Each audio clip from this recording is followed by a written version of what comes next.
妙吉同学。大家好，我是妙吉同学，今天分享我的多肉浇水工具。先赶个猫，走开，走开啦！我们正式开始。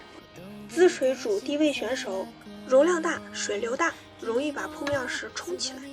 不太适合小花盆儿，所以我一般是闲置的。滋水煮第2位选手，尖嘴浇水壶，这也是我最常用的一款浇水壶，但它也有一个不太好的地方，因为它的尖嘴是有点朝上的，所以在我浇水的时候，瓶身倾斜角度会很大，水比较少的时候就浇不了了。当然也可以倾斜花盆或者装满水啦。滋水煮最后一位，弯嘴浇水壶，这也是最近我最喜欢的一款，浇水的时候倾斜角度不会太大，也更适合浇这种小花盆。接下来是喷水组，第1位是这个小巧的手枪型喷水壶，握感很好，适合夏天给多肉补水用。第2个是我买猫过敏喷雾用完后剩下的瓶子，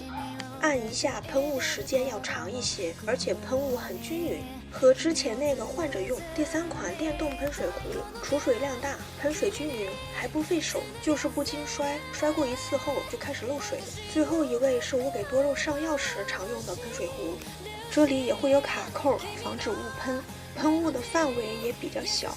适合精细化操作。由于我大部分多肉都是小盆控养，一般只有在多肉上盆时或者夏季补水时才会使用浇水工具，用水量不大，所以我更喜欢小巧的水壶，大家按自己需求选择哦。